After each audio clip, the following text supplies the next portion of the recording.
Morticians of Reddit, what's the strangest or craziest thing you've seen on the job? I'm in mortuary school at the moment and help out with removals and embalmings. The gnarliest one I've worked on was a man who had been fished out of a creek after 48 hours. We couldn't even tell the ethnicity of the guy because of how grey he was. The entire left side of his face was gone due to the rocks and debris that eroded the skin off. And from hungry animals. You could see his skull through it. We counted 6 bullet holes throughout his chest and head. Another case that stood out to me was picking up an elderly man that went into a Home Depot, found a corner, and shot himself in the head. We found a letter explaining that he was recently diagnosed with a degenerative brain disease and he didn't want his family to suffer.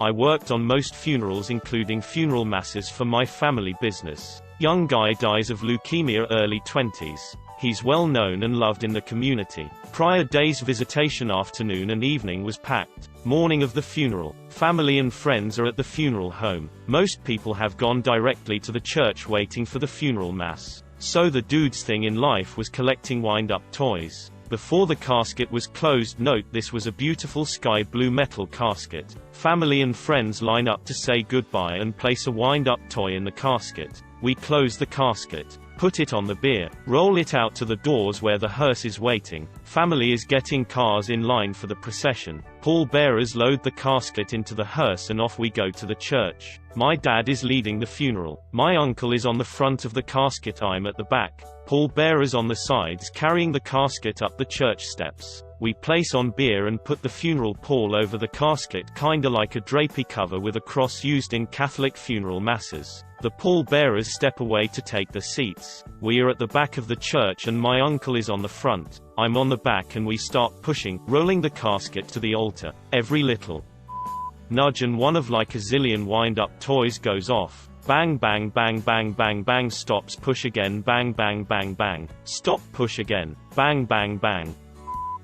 Let's just get this thing to the altar. People are turning their heads back in pews with horrified looks on their faces. Remember, they went straight to the church and did not see the wind-up toy tributes be placed in the casket. Everyone is staring at us, while this banging is coming and being amplified by this metal not wood casket. In hindsight, this was hilarious. At the time it was utterly horrifying. I wasn't an embalmer, but I worked at a funeral home as a staff associate. I was in the prep room during an embalming where the woman had breast implants. The volume of embalming fluid must have been too much because one of her implants burst. The embalmer ended up stuffing cotton balls in the breast to fill it back up. Obviously, she'd set up a booby trap for you guys. Funeral apprentice. One of my favorite removals was the one where we all nearly got fleas pulling a guy out of a hoarder house. My guy was dead on top of a full bag of uneaten McDonald's. Second place goes to the woman we affectionately referred to as the maggot lady because she died in her apartment with no AC and wasn't found for nearly 3 weeks, so she was basically soup and bones in the body bag. We double bagged her and still got maggots on the floor. My friend's dad ran the funeral home in our small town. There was a guy in town who was always trying to break into the corpses. My friend's dad said the guy was trying to earn his blue wings. This guy was eventually arrested and sent to the funny farm for trying to dig up a recently buried corpse. 2. Dude was not well.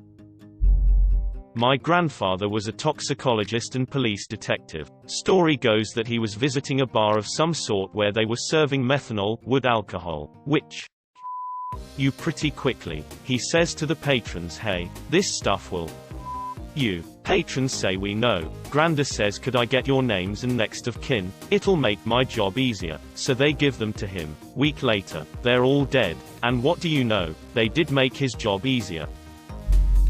I once had to field a request to help a resident remove the brains from a dozen or so decapitated heads. I've done the evisceration 100 times. But it gets a lot more complicated when you're lacking the weight of the body to hold it in place. I essentially had to hold them in an elementary school bully-style headlock as I sawed into the skull, but since they had been frozen and were thawing as I worked, The damn things kept slipping out of my grip and rolling around the morgue like I was in the middle of some dark slapstick routine. After all this was done, we then had to take the heads to a bandsaw to get at a particular bone of interest for the residents' research. Literally midway through sawing one of them in half down the middle, the outlet the bandsaw was hooked up to blew a fuse. I had to call this poor maintenance guy down to help get it fixed with this partial head just chilling on the bandsaw. I take my work seriously and was really embarrassed that day for how ridiculous everything went. But at least I can look back at it now and see it as being kind of funny. I was an intern at a funeral home my senior year of high school. I was basically the second unofficial assistant to one of the two morticians. We had nothing really too strange. A guy who wanted nothing but Madonna played during his wake, a woman who wanted her father to be naked in the casket, a woman who wrote in her will that she must be buried in her wedding dress. The dress was a size 2, she was at least a size 14, and a guy who came back to life on our table. But the strangest was the family who wanted an open casket wake and funeral for the son. Nothing out of the ordinary there, except the son had been decapitated in a car accident. The rest of his body was actually fairly well intact. I mean, trauma was obvious. But aside from the neck, he was looking fairly well. He had been decapitated by a 10-pound bowling ball in the back seat that had been flung forward when he crashed into a tree at 65 miles per hour. His head was just horrifying to look at. I had to leave to vomit when I first saw it. The father was the only member of the family who had seen the kid after the crash to identify him, and yet he still wanted the kid to have an open casket wake funeral. We did what we could. Not a mortician, but as a funeral organist I vividly recall one where the deceased was a huge Star Wars fan. All the pallbearers and the eulogist were dressed in Star Wars costumes for the church funeral, while the large organ in the rear ushered everyone into the building using movie themes to accompany the coffin and procession. My mum was an undertaker and eventually an embalmer, and during her first few weeks on the job, no one mentioned to her that to dress a corpse in a suit, it was easier to cut the clothes up the back to the collar, put the garment over the corpse's head and then nearly tuck in the rest. Instead, her boss came into the mortuary to find my mum, a tiny little woman, sitting astride the corpse of a large man, trying to wrestle him into his suit. Another time, she was asked by a grieving family if she would take a picture of them with their deceased granddad. They wanted the coffin upright with their granddad propped up inside whilst the family gathered around. Now this is not in any way a common practice in the UK, at least, not since the Victorians and their love of post-mortem photos. But my mum and her colleague tried to honor the family's request. While her colleague took the photo, my mum crouched behind the coffin to keep it tipped at a slight angle so Grandad wouldn't tumble out. I am not a mortician but worked at a funeral home on Vancouver Island. The landscaper used to bring her dog to work, and made the mistake of giving it a huge beef bone to chew on. This dog used to sit at the entranceway, chewing on this long bone, and even after some elderly lady fainted in the entranceway, they still never thought to take that bone away. One I did a pickup from the morgue with no prior information other than a name. When I attempted to pull the man over to my gurney, the bag felt nearly empty. I questioned the staff and they just kind of shrugged and handed me his belongings. I really thought nothing of it, took his bag of belongings and went back to the funeral home. When I returned, I took him inside to prep him for cremation. As a safety protocol, we check all bodies for things of value and toe tags for identity. We also use a picture of the deceased, just in case. I opened the belonging bag first, a small brown paper bag, which contained all of the man's bones. Inside the actual body bag was his skin, in near jelly form. I worked a funeral one time for a man. He had his 19-year-old stepdaughter, then committed.